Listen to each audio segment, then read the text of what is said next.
And we're live for real this time? We're live for real this time. Hey, they don't have to know about the other one. Hey folks, Dave from Nerdarchy for Nerds by Nerds, and today I'm hanging out with this nerd. Nerdarchist Ted. And we're going to talk about nerd stuff today. Side quests.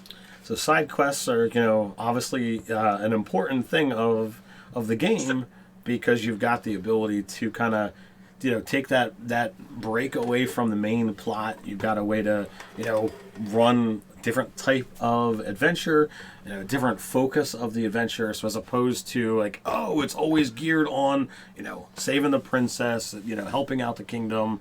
Here you've got a chance to be like, oh, here we're going to do, some fun and goofy side quest that's not as dramatic, or you've got the chance to do something that's very character, focused. So I think there's two ways to get to your side quest, right? Okay. There's the DM inserted side quest, and then there is also the player inserted side quest. One can be harder to deal with for the DM standpoint than the other. Obviously, if the players all of a sudden decide to side quest your ass right in the middle of your session, you have to figure out what you're going to do. But it also goes and kind of shows and points out things that the players are really interested in your game. And a lot of times when the side quest happens, it's your fault, GM. But in a good way, right? In a good way. You put something in your game that engaged your players so much that they felt like now they have to go and take care of this thing or look into something that maybe it was just a throwaway comment that you had, but the group was like, oh my God, we need to know about the blacksmith's daughter's death. We need to investigate it. Even though it wasn't really intended, it's just something that happened. Right. And that's something that to me, as a throwaway comment, and having had players, latch on to something like that, it's interesting, and to me is rewarding. I'm pretty comfortable enough as a DM to kind of do stuff on the fly, and okay, well, this is where you want to go with the story, great. But not every DM is able to handle that kind of stuff. So that in and of itself, that can present as a challenge. So if you're not able to handle that kind of stuff, be a little leery about what you say, and be prepared that if you talk about the blacksmith's daughter, that they might decide to go down that avenue and see where that rabbit hole goes. So the other reason why you might want to incorporate side quests as the GM is fatigue, right? Maybe your players are getting tired of the current plot line. You've been on it for a lot of sessions. Maybe as the GM, you're getting tired of it. Mm. So you want to do something different. I find holidays is a great time to throw in these kind of side quests where you change it up and do something different than what you've been doing for for maybe months at a time. Obviously D&D has the three pillars of D&D, social, exploration, and combat. And if your campaign happens to be very pillar centric on one of them, a side quest could focus entirely on another. Now, that's not to say that if you run a game that is highly social, highly political, it's all about the role playing, and you every once in a while throw in a combat. Well, if you want to have an exploration, pillar for a session or three, you can still have combat, you can still have role playing, but to change the focus because of a side quest, that's an easy time to move in that direction. So, Vladislav Dovgoshin. Once I started a side quest, I need the scroll of fabricate, and someone who knew where to find one wanted a griffin feather, so I looked for a scroll of locate objects to find that feather. There's that too, right? If you have your players do something in game, it could have unforeseen consequences where it just leads to a string of mini adventures to accomplish that one thing, right? So that is kind of another way to get to the side quest. So that really speaks to a whole nother level of what you're expecting, both as the player and the DM, for what is the nature of this game. If you say, oh, well, this game is going to be 6 sessions, 12 sessions, and you've got an arc in mind.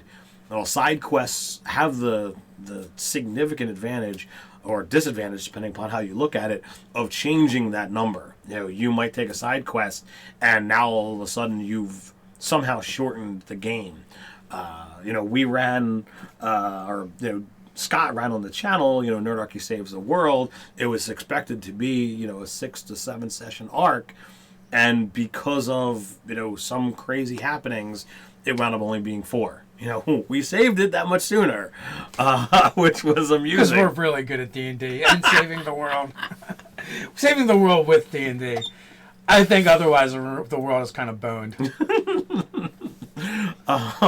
But, most of the time side quests are going to actually add time to a particular game. So if it's like, you want to do, this extra thing, well, extra is as it sounds. You're going to have, things happen. You're going to move away from the main plot. And if you spend, 2 sessions chasing this rabbit down the hole, it's not, unless you've got this, really cool thing at the end, which ties back to the main story somehow, it's going to just add time to your game. And, well, if you're not running with a set thing in mind, then it's not a big problem. But if you are, well, then, okay, well, that 12 session arc just went to 14. Well, no big deal. Yeah, that can be an unintended consequence, which, like you said, it doesn't matter if you don't care, like if you just push out the sessions or whatever. Roger Babin, my side quest end up as the focus so often it feels like the main arc is the side quests. I feel you there, that it speaks to the unpredictability of your players and the thing that they're going to be into oftentimes is not the thing you intended, which is fine. It's okay as long as everyone's enjoying the game. You can always change the focus. And you kind of said this without saying this, but the fact that as the GM, and hindsight being 2020, it's real easy to take that side quest and put elements of the main quest into it so they can have this aha moment at the end. Right. Even if you never planned on the side quest happening. Yeah, and as as the GM, that's 100% within your power. You have the ability to be like, hey, you know what? I'm gonna send these little attributions, of all these little things that you wound up doing. And when you get to the final battle, the final end, you get into the wrap up and you can find out, all these little side threads. Well, all of it was this great big spider web that you were attached to. And even though you think you were doing that thing because of your grandma, and you think you were doing that thing because of that friend of yours, all of them tied back to this thing. And here's why. And if you're really good at, putting those little Lego pieces together, then it's all going to make sense and it's all going to be fun. So, let's see. There was a question that I felt like we should answer. All right, Dracone. What happens when the players want to do side quests, but the DM is insistent on just not doing that sort of thing? So, we're actually going to be shooting a video about Session 0. In the very near future, whether it's after we're done here with the live chats today or next weekend, but it's on our agenda to do one. And it's actually a topic we revisit often because as we do more of them, we get better at them and we figure out things that we want to do and we missed. So this is one of the things that would be a great topic for you to have with your GM and the other players in the Session 0, is make sure everyone wants to play the same game. Everyone has the same agenda in mind, because it's not any fun for the DM to run a game they're not interested in running, and they're a player too. Right. But at the same time, it's the DM is going to start losing players if they keep trying to cram a story down the table's throats that they're not interested in. So you kind of have to find the happy medium. Now, someone else said that their DM is running a side quest for each of their players. Here it is, Taurus. My DM has planned a side quest for every player. We have 7 players. We used to do a lot more of that in the earlier days, and our games were a lot more free form. There wasn't really a set number of sessions. Even in our 5e games that we're currently running, the one that you wrapped up and the one that I'm very close to wrapping up, is even though those games we didn't have set sessions, we had a set goal. We're going to run this game from level 1 to level 20. Right. You know, so whenever you do that kind of stuff, it can make it trickier to fit those things in. And in our earlier days, our DMs did that, but it was more like who are the vocal and active players a lot of times. And usually the story, the side quests, or sometimes even the main quests, would revolve around those few players, just because like they could be counted on to like take charge and get things moving. Now, being much more experienced as a GM and being a little bit more intuitive and having more empathy for the players at my table, I feel like I would probably try that approach more, where you're trying to incorporate more of the players. I mean, even like when we're talking about like the old gaming style towards the tail end, I think we had that going a lot with one of our players, where their character had a lot of the main story going for them, even though that player usually was more of a laid back and reserved player. So we've been, over the years, we've been kind of like evolving into that direction anyway. You know, it's kind of in my opinion, it's almost intuitive as a DM, gets better and, becomes more knowledgeable about the craft to incorporate individual things. And as players and character goals are known by the DM, these should be something that, are looked at and considered. And that's where, again, a session 0 becomes super helpful. We've talked about, that tonight I'm actually running my session 0 for my new campaign. Sorry to you guys out there, but we're actually not going to be recording these ones. So, it'll be something that we can talk about, here each week, if you guys and gals out there are actually interested. But, it's one of those questions that I actually have on there of like, okay, what do people, want? What are the player expectations?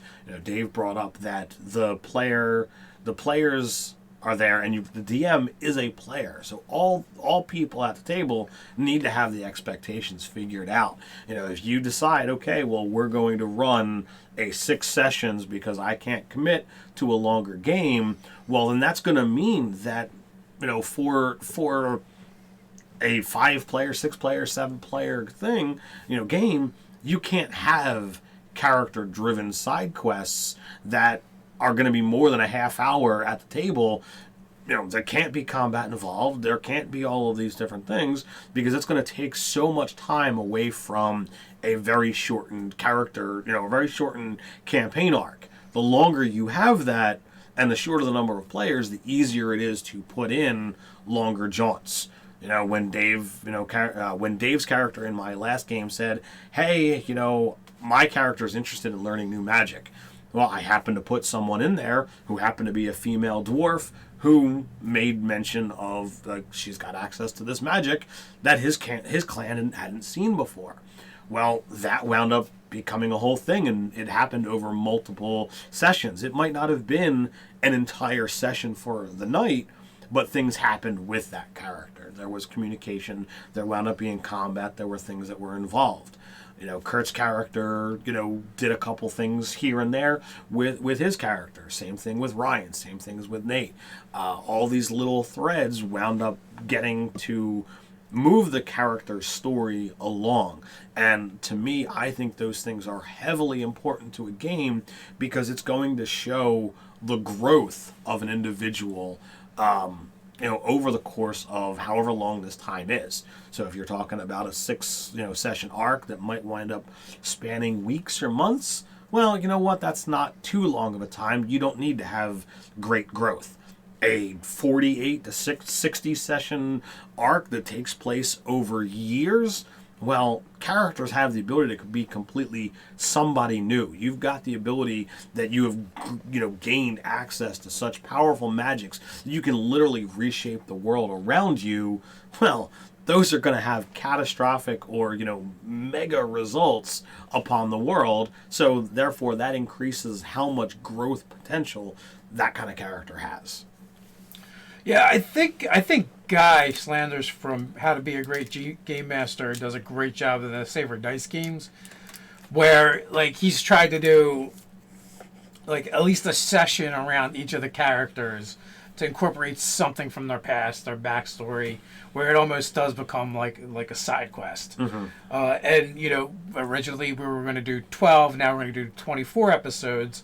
So it's still over a short time period, but he's still finagled how to work some of that in there. So if you check out his channel and see his videos, I think he does like a recap of each session and like, here's how the session was supposed to go, here's how it actually went, that kind of thing. And you could also watch over on Saver Dice to see how he executes, because he does a great job with it.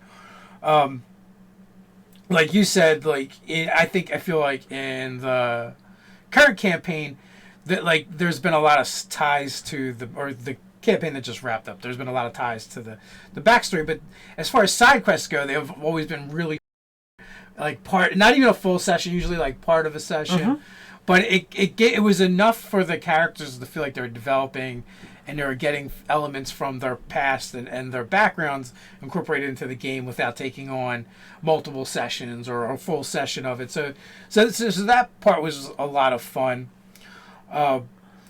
So the other thing too is, do you ever plan side quests into your campaigns when you're coming up with stuff, or is it something that just kind of happens? Most of the time, they're usually threads, and I think you kind of look at this as well. If you take your dice and scatter them amongst the table, you throw out things that potentially could be stories. And whatever the players decide to latch onto, okay, well that clearly shows that there's interest, and that's what the players want to do. I've thrown in a number of things that are like, hey, this is interesting to me as a GM. This is something that I as a player would latch onto that the players never really cared. There was this whole huge complex layered with magic and an interesting NPC, and the players explored it 2 or 3 times over more than 40 sessions, and we don't need to dive any deeper into this. We don't really need to know anything about that. From the beginning, the primary focus of the game was the happenings within Gryffindor, and the players never really tried to find out exactly why Gryffindor was so important. And I had a couple different, possible things that would have led to, well, why is the Agents of Narcotis wanting Gryffindor? And, it was interesting, and, apparently not as interesting as I thought it was. Players never really, latched on to, that aspect or that conundrum. And I'm like, okay, well, I just tossed that material that I thought of to the side. And there were a handful of NPCs that they interacted with. Side quest, sidelined. No, and that's what it's going to be. But as a GM, especially as a improv GM, I don't do heavy amounts of work. Most of my headspace, it's that. I just think about it. And it could be while I'm working, while I'm exercising, while I'm doing any number of different things that, don't require all of my focus. I can just be like, all right, where is this going to be? Like, what can I do with this? And I don't take notes. I don't do a lot with that. And I think I'm actually going to go the other direction and actually, begin recording more for my next game, so that I have stuff that, just in case, it's there and I haven't lost anything. But with that being said, if players are prepared to go down a certain avenue, okay, I've thought about it and I've got some ideas. But usually, as I've said, several times before, going into a session, it's 1 to 3 sentences, if that are written down, and I might have a couple concepts of, what do I want to do combat-wise for the evening, and usually it's 1 to 2 combats that I'm preparing for. But I mean, I might start the session and I still have no idea what the fight might be, if at all, just because that's sometimes I fly by the seat of my pants and I design a combat on the fly. Like, I'll just describe it visually. I have a base idea of what creature I might be basing it on, or be like, okay, well, I know they're this level, which gives a certain, proficiency modifier and, basic, what's the high stat, at that level. So okay, those are the modifiers I'm going to use for its armor class and DC and that kind of stuff. And I just roll with that because it's not as important to me, to come up with I'm going to use specifically this monster. So for me, I tend to just throw out a lot of plot hooks in general, Mm-hmm. and then I see which one my players bite on. So any number of those could be side quests, Mm-hmm. or they could be the main quest, depending on how things develop. I mean, in my game, it probably wasn't until 5th or 6th level till the main story arc kind of unveiled itself, and Right. and there was kind of a bit of a trajectory to get there. So up until that point, everything was a side quest that could have potentially turned into more. And then as we would advance throughout the campaign, I would throw out more subplots, and if people kind of went into those, they would become the side quests. And then I think during the holidays, like every holiday, I would try and do something that didn't really pertain to the main story arc. So they were technically side quests, but I just think it's fun to do something around the holidays that are themed. I completely agree with that. We talked about how you've got the ability to change the dynamic, and with demon worshipping cultists, you've got a very very serious thing. Oh, they're interested in murder and sacrifice and that kind of stuff. So that's pretty dark and gruesome, even if I'm not describing it visually as such. So to have more comedic level of, hey, crazy magic is happening and random bunnies are attacking the town and Easter eggs are showing up, Or the mayor's been sucked into a snow globe. these kind of things, they change from that dark and gritty into a maybe not completely comical but definitely a more light-hearted mindset.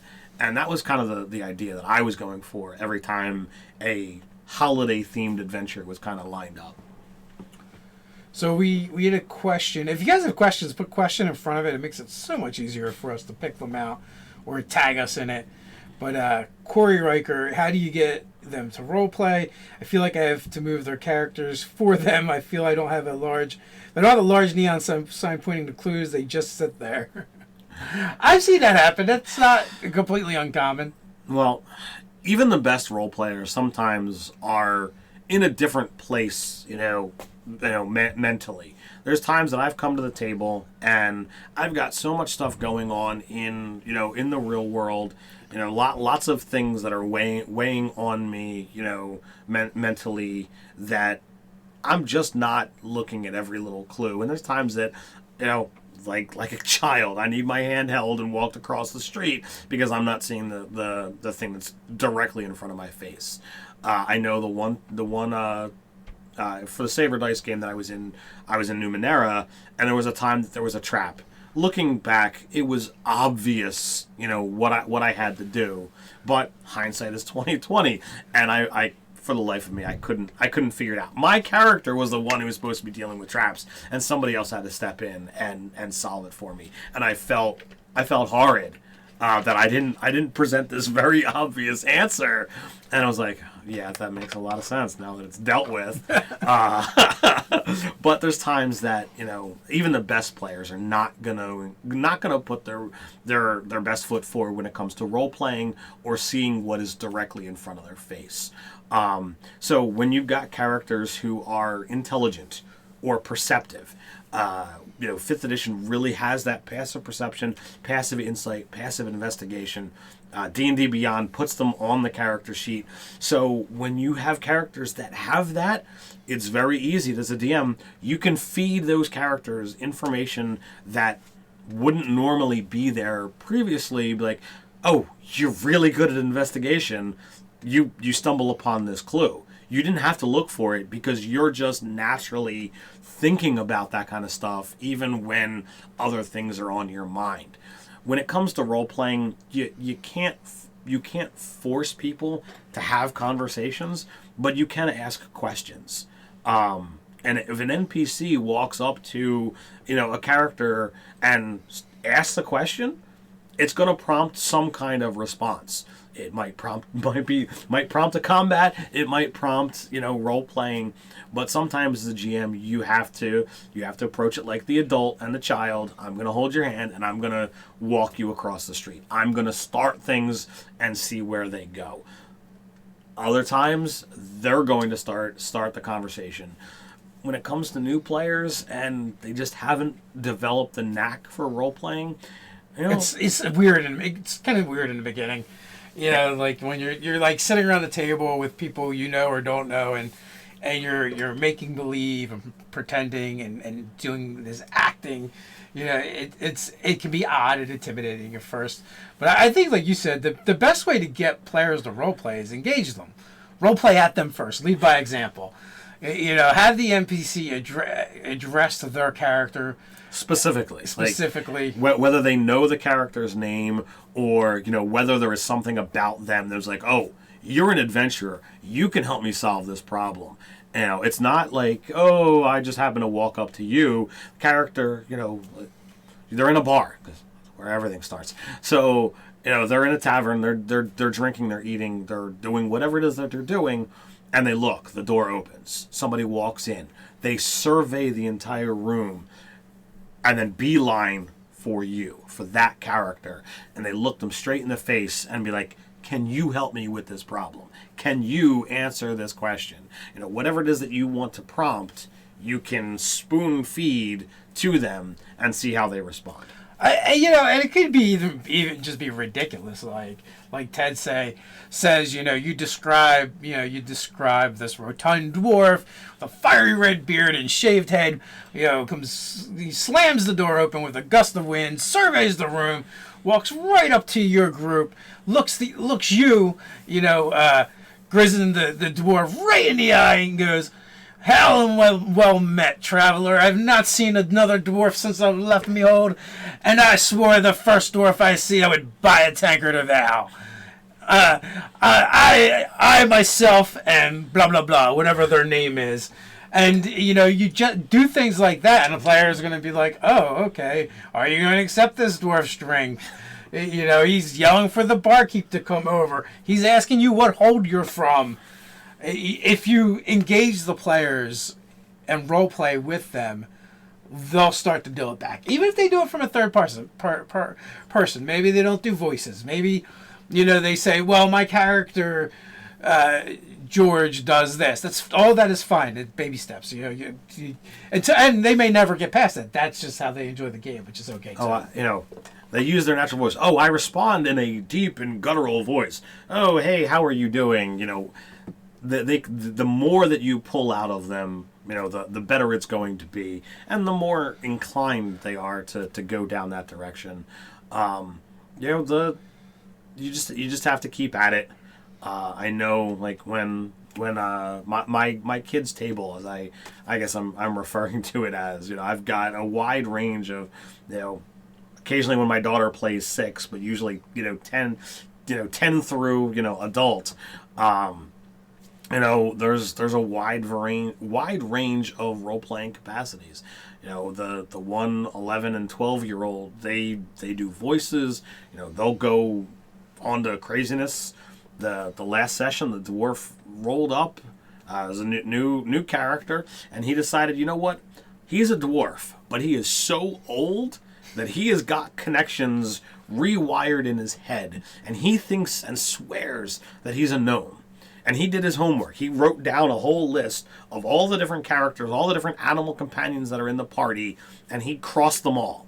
So dwarves are gnomes are dwarves, dragonborn are lizards, so therefore the lizards are frogs, and the frogs are lizards, because there's a grung in the party who rides a giant frog, and the other dwarf actually has a baby basilisk that's blind.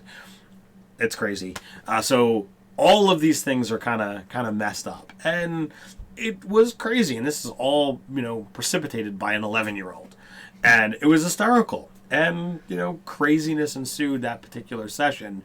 And one session of craziness, now everybody moves forward with, look, just let the gnome think what he thinks, and we play normal now, so it's amusing. So that would be kind of fun, especially like you introduce, a group of dwarves into that scenario, and after a while they kind of get that this dwarf is off, and they see he's really old, and then maybe they approach one of the other player characters and be like, "Oh, somebody should take him back to his hole." He definitely seems to come down with stone brain. It's terrible when older dwarves get this. They shouldn't be out in the world. People shouldn't see this. So you've apparently now named the condition. Stone brained. Stone brained. Or iron headed. Something a dwarf would call it. Yeah.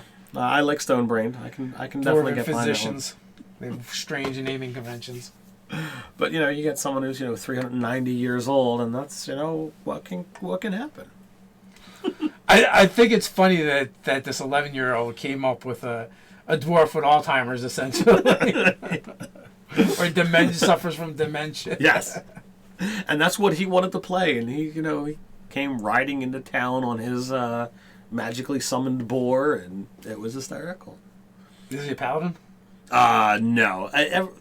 Because it's kids, I've put more magic items into the game, and he wanted something that would allow him to get Find Steed. So he's got a magic item that allows him to basically cast Find Steed like 2 or 3 times a day, and it summons a particularly interesting boar. Who also thinks he's a gnome. Initially, it was going to be, something else. It was going to be something that was large for him to ride, but it wasn't a horse. He wanted something different. And when we were looking, I happened, right next to whatever else he was looking at. I'm like, well, there's boar. Boars are definitely a dwarven mount. So I'm like, do you want this instead? And he's like, oh yeah. So I'm like, all right, I pull out the boar mini, and it's a game where there's lots of critters and companions. Like one fireball, you can fix that, right? I know, but I really don't want to just send the kids crying. How many kids can you make cry at your table? And thankfully, because of some stuff, like half of the critters, because they wound up buying pets, are actually back at their dwelling that they purchased that is being run by a goblin. So who knows what craziness is going to happen once they actually get back to the village. Things might be on fire, or critters might have gone missing. But it's an amusing game. We actually got a session in a little over a week. Get to play with that game again. Score. So as always, like we said before, if you have any questions, put a question in front of it or a Nerdarchy, so this way you're GM91, so we can pick them out. It makes it so much easier. We were just past the halfway mark, and after this, we're going to be doing our Nerdarchy after show. If you're a patron or you want to join our Patreon, you can go over there and you'll find the link. It should already be up for the next live chat. Just waiting to go where we're going to take more questions and spend more time with you, the fans. So upcoming games, here on or quote unquote games, depending upon how you're going to look at it. This Friday coming up will be the RPG Crate game that I run. So be on the lookout for. It's getting a bit of a facelift, too. It will be getting a facelift. If you happen to have been watching that, I have some kind of issue with my computer, and I have not been able to diagnose it. So I'm actually going to be getting Jake from Mini Terrain to do the hosting for it. And his technological skills when it comes to streaming are beyond what I have the ability to do. So he's actually designed a whole cool layout that he's going to do. Sadly, we will be a player short, but we'll sally forth and move on and what have you. Next, worst case scenario, TPK. Well, I'm hoping not for that, but we haven't had Jake get jaked in quite a while, so who knows. That became a term, in the early days of the RPG Crate games, because just about every session, a monster would one-shot Jake, and just from full hit points down to 0. So now he's getting more hit points. It's getting harder to do. Well, the the whole layout of the game has kind of changed a little bit as well. But some of the combats initially were really hard for the levels that were there. And I've had to make some alterations. Like, they don't have a typical healer in this party. They're overrated anyway. Well, sorry. There's not a lot of... I don't think there's any access to the spell Cure Wounds short of a single casting from a magic item. So it's not exactly the typical party. But it's definitely an interesting and fun game. I'm definitely enjoying running those. The following Friday will be my game with the fans, although that won't be something that we stream. And I've got a staggering 1 response from the people that were selected off the list. I'm still toying with exactly, what I'm going to do, but I've got, almost 2 weeks to figure that out. Run a solo adventure. Well, I'll figure out exactly whether I'm going to, reach out to patrons or, the newsletter list, or whether I just, put a post in the NAG and see who responds over there. But, we'll get players somehow. I know you guys. Way. I know you guys out there are always eager. Ted's just gonna go out on the street and randomly grab people and pull them in.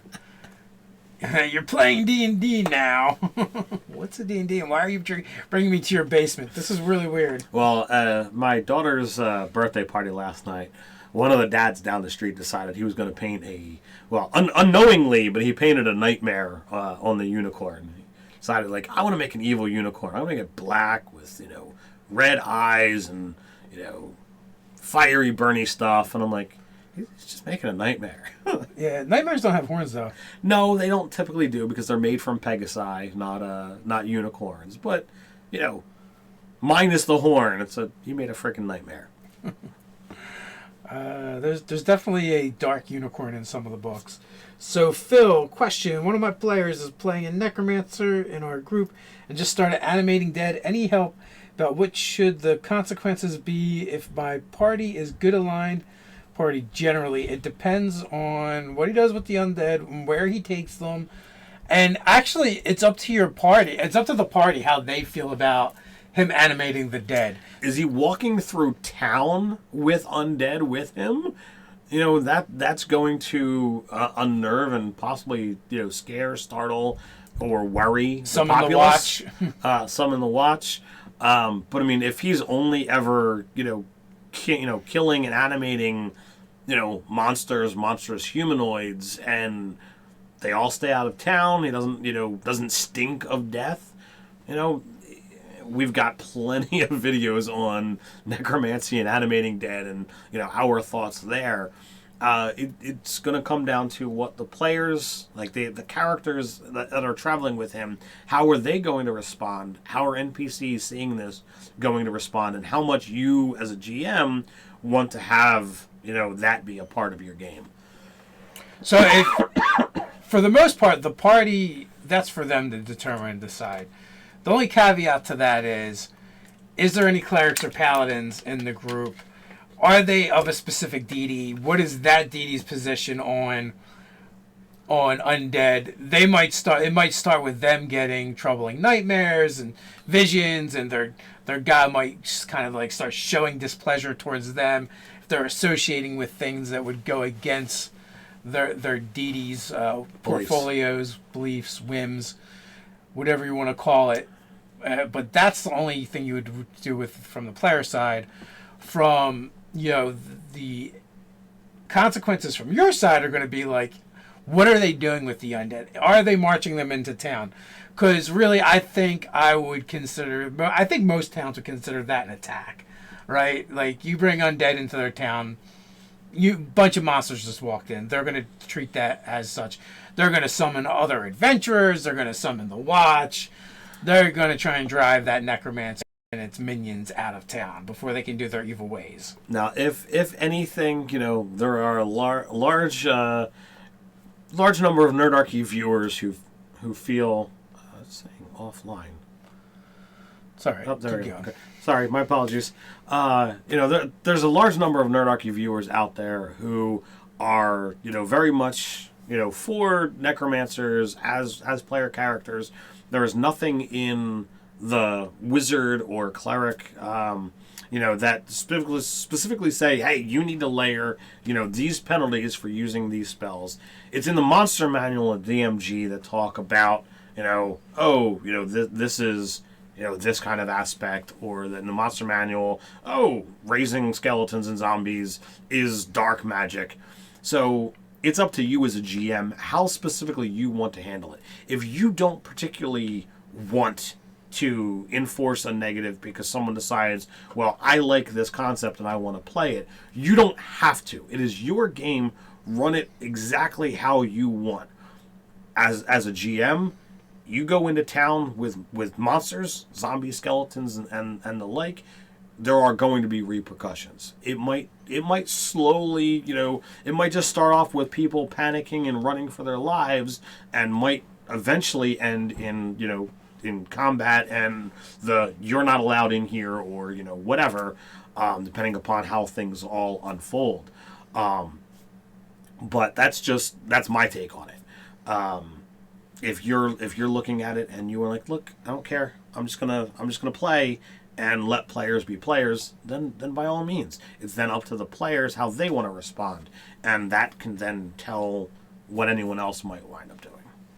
I think it's time for a rival necromancer or death cleric to show up and take control of those undead and have them turn on the party.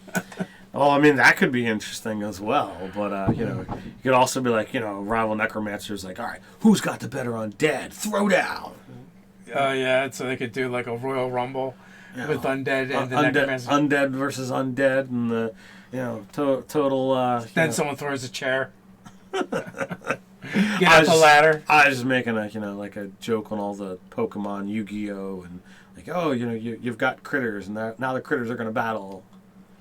So, Dracone, are there any anime that have inspired elements of the worlds you've run or played?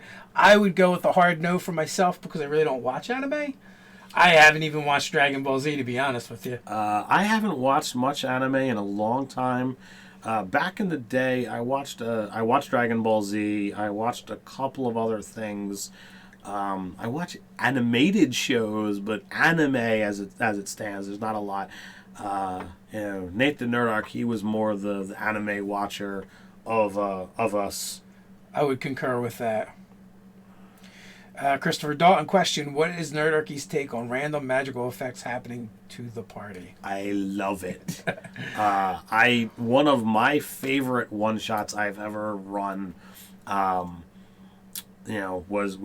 for Nerdarchy, and a gnome had set off some kind of crazy magical effect on the town, and anytime someone rolled really high or really low on the D20, I rolled on the wild surge table. I rolled to see what would happen, and it was hysterical. And to make matters worse, worse, better, however you want to look at it, Fragonator was one of the players in that game, and he came in with an illusionist. And there was a swamp that wound up getting summoned in the middle of town. Well, he cast Fly, then used an illusion to create a boat, and he was going to kayak across the swamp, but he's hovering. So he's like, guys, get in the boat. So as he starts to come over to the edge, they just hop into the raft, the boat, whatever it was, and everybody just falls in the swamp. Everybody had a great old time with how this illusionist and these random magical effects were going off. One of my favorite one shots, and all because of crazy random effects. The Gidiots. I'm playing AD&D 1E with my group, and my DM is allowing me to create a spell and encouraging me to start using my spells in creative ways. What are some cool spell ideas and spell uses? Well, I mean, when it comes to creating new spells, it's really difficult, in my opinion, because there are so many spells that we've seen over the years. So for me, I think they're asking more about creative ways to use spells that are existing. So on that regards, what I like to do is take things that are like, oh, fireball. Well, instead of it being fire damage, it's the exact same spell, but I'm just going to change the damage type. And sometimes when you change the damage type, it might wind up changing, what saving throw that might happen to go to. Well, that can alter what level that spell is or the area. Imagine if you took the spell Fireball, and okay, really powerful, but it does fire, which fire is the most common damage type for spells in the game. Well, what if you change that to basically be like a mind blast, and you psychically attacked everyone in that area? Well, if it's going to do psychic damage, that's going to be a wisdom saving throw. But if you're doing 8d6 psychic damage, is that still a third level spell? Should that be higher? Should you drop that down to a d4? You could alter a lot of different things with it. It's 1d6 per spellcaster level. What for? It's ADD, 1e. Well. I want to actually answer the question. I don't know what Ted's answering. Well, I was saying that was change the damage type. But that's not really an option. So that's going to be very specific as far as using spells in interesting ways. Now we're talking 1e. Let me tell you something. Lightning bolt's your friend, and you better know some geometry, because you can bounce a lightning bolt off of things. Also, would if I remember correctly, would affect how lightning worked differently. So if you could do things like dousing the enemies in water, then hitting them with lightning, that would probably do something, especially if there's standing water on the ground, so you can electrocute them all. Granted, these are earlier edition things. Grease was very flammable in earlier editions. Yeah. So greasing your enemies and then hitting them with a fire spell was things that you could do. But I find, like, as far as using your spells in interesting ways or combinations, it generally tends to depend on the circumstances. And interacting with the environment in different ways. There is definitely that, and you have to figure out what your GM allows. Do they treat grease as flammable or not? Now everything is all hardwired, and you can't do that kind of stuff. But back in those rules, is there a slope or a ramp that you can grease so that your fighter can surf their shield down into the enemies as like a charge attack? Fun things like that. It sounds like you might want to kind of investigate. But that being said, I'm very far removed from my 1E days. I started in second, and I know second still had some leniency in that regards. So. Dracone, did you check out the sample ninja I made? I'm going to say no, because I don't know if it's something you sent to us or you sent through the Facebook page or something like that. But that kind of stuff, we get a lot of stuff like that, so a lot of times we don't get to it. I know Record of the Lodoss War definitely has. This is from Dracone, anime with D&D elements. Record of the Lodoss Wars, Chalka, the Coffin Princess, the Scrapped Princess, to name a few. I know of Record of a Lodoss War. I don't know if I've watched it and just forgotten it, or whether that's something that's like I was told to check out. But I definitely recognize that. Goblin Slayer, I keep seeing come up. People keep recommending that one. There was the Netflix one. It was I think it was Dragon Prince or Dragon Princess. I forget the name of it. It was fairly recent. I don't know if that qualified for anime or not, but the elves did Ninja Run, so that's got to be moving in the right direction. So did you watch that? I did. It was pretty good. They have not done a second season yet, but the first season was really good. I know, like the animation stuff that I've watched, and it's been a long time since I watched season 1, and season 2 is out, but I haven't checked it out. Was the Kulapari, the Army of Frogs, which was the derivation of my constant misuse of Storm King's Thunder as Sky King's Thunder. Oh, the Gidiots. Also, Web Spell. Web was a great one for doing fun things with. Also highly flammable. So I think the thing is to web them, grease them, and then hit them with the fire. Yep, I definitely remember that combo going off a couple of times. But I mean, combats were different back in the earlier days. I think like combats lasted longer. Not in 1A.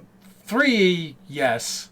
1A, not so much. They tend to be faster and more brutal. Well, in second edition, like I remember, my one character, like he wouldn't really start fighting until the fourth round of combat. Oh, you might be right then. So, but then I feel like there's so many things that stack. So there was a lot of times that I felt like the players would try whenever they could find trying situations where they could kind of like buff up, buff up before going into battle because of what you said. Right. Because it took 4 rounds for me to be like, all right, I'm ready to fight now.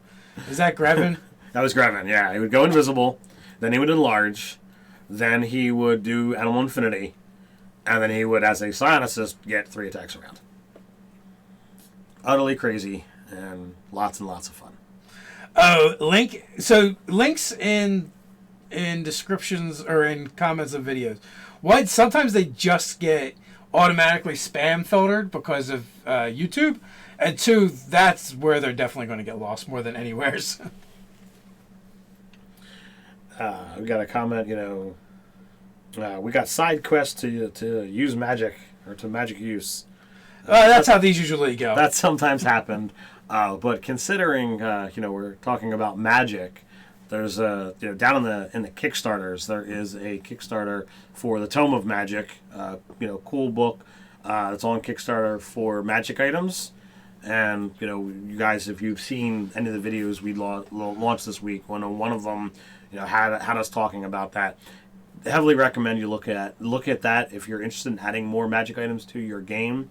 It's already funded, so if you back it, you're gonna get a copy.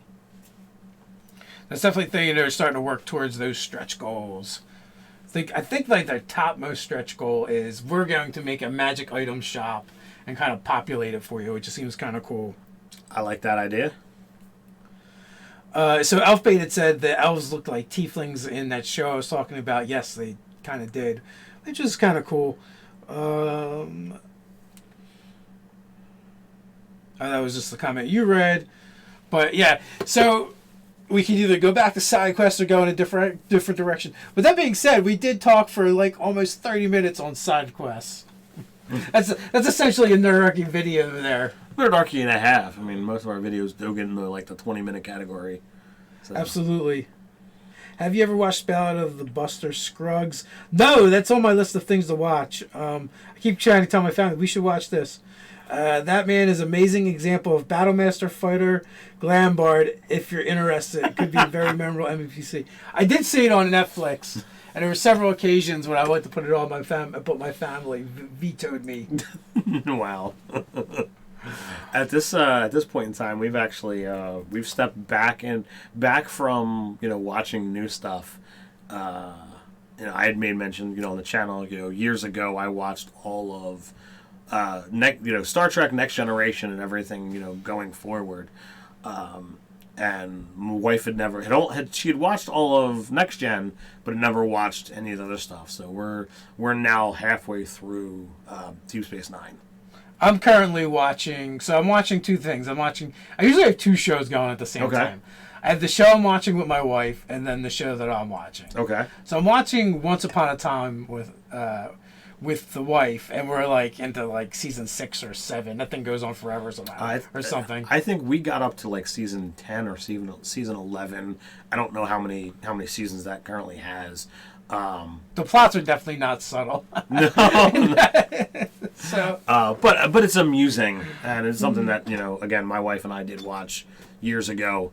So I definitely understand, and there's some stuff that I'm like, okay. As I watch TV, watch these things, I'm always looking for inspiration. How can I use this in D&D? And shows like that, it's very easy to be like, all right, there's a lot of crazy magic involved in Once Upon a Time. So there's some stuff that could easily be stolen. They're very big on the ripping of the heart out. Yeah. That's like very, very, like, it's so done. It's like, doesn't anyone do any other kind of magic? It's either I'm throwing a fireball or I'm ripping your heart out. So I started watching Grimm, and I'm pretty deep into that now. That's pretty good. Grimm is like supernatural, but if supernatural is done well. So, there may be some supernatural fans that I'm offending, but that being said, I watched like 11 seasons of Supernatural, and I'll probably watch the next one. But basically it's like one of two themes. Like they either have to save Sam or save Dean, and they do the same stupid things over and over again. So there's a lot of sameness to the episodes, and it's very formulaic as well. So I'm enjoying Grimm because it kind of reminds me of that. But if it was done better, and Grimm's like way more specific. It's more about like if fairy tale stuff was real, or the fairy tales are actually based off of these creatures called Vetsin, and they're all like anamorphic people pretty much for the most part that only these Grimms can see. So that's been pretty decent to watch. Well, I need to watch Punisher because I'm definitely behind on that one. My wife decided she is not watching any more of Sabrina because that was too satanic heavy for her. Oh my god, I love Sabrina. Did you how much of it did you watch? I watched half of the first season. It was so good. It was so funny. And it was like, Hail Satan. Praise the Dark Lord. It was so over the top. It was hilarious. She's like, I think this is a bit much. I mean, it was one of those things like, you talked about how interesting it was, and I'm like, okay, this is kind of cool. And my wife was like, yeah, I saw that. I wanted to check it out, and it just goes so deep, so dark. So you didn't watch the holiday special? Is that what you're telling me? No, we didn't get to that one. So like I have to decide whether or not whether I'm going to wind up finishing that. The other one that you turned me on to was Altered Carbon. Yeah. And we watched like the first 2 episodes, and it was so wonky that Beth is like, yeah, I'm not really feeling this one. It's so good though. So like I have an interest to watch it, but I just haven't gotten there yet. I mean, the last several months there just has not been a lot of extra TV time for just my solo watching. So Amazon Prime, The Expanse is on there. There is either 1 or 2 seasons that I watched. They just put up another one and then a 4th one. And I bring this up because The Expanse, I believe it was a novel. They successfully kickstarted the RPG on it. Owen, who we've had on the channel in the past, did some writing over there, I believe. Nice. Green Ronin put it out. So I don't know if they're using the Age engine or not for that game. There's so many games, I just don't have time of. But that's one of the reasons that I'm really intrigued by that show, and the reason that I watched the seasons of it that I did because I was like, oh, they turned this into an RPG. This is so cool, and it was like a sci-fi thing. So on Amazon Prime, that's on my watch list after Grimm for sure. Nice. I started doing while I'm doing my Nerdarchy work, I just turn on the TV show and have it going. So I'm not really watching, but I don't know. It probably makes me far less effective at getting things done. Well, it's one of those things that I definitely feel that in today's, age of technology and devices, it's very easy to be like, well, I'm going to watch a show, but really I'm more like I'm going to listen to it while I'm, searching social media or playing an app game or, any number of different things that could be done. I know I am doing my regular job and I listen to audiobooks or, streamed D&D type stuff. That it's very, very easy to be like, okay, well, I've learned how many years ago to split my focus and retain enough of what's happening in a story of some magnitude or not, and be able to fully focus and respond to, customer emails. So to the question, is there a talking cat in Sabrina? No, but there is a cat, and that cat is way better than the talking cat from Sabrina the Teenage Witch, in my opinion. So it's definitely an interesting show. Is it because you got a lot more Nerdarchy tags in your? Oh, that's because you're up there, baby. But it is getting to be that time, so we are going to be killing this stream and then starting a new stream. The link is over on the Patreon. You can go click on it and jump in the chat and start chatting away. By 3:30, we will be up and running over there. We may even start a little bit early, but for scheduled things, I only have the options of 3 or 3:30. Right. So if we're ending at 3:30 seemed like the appropriate one. So if you want to go hang out over there and wait for us, we'll be there soon.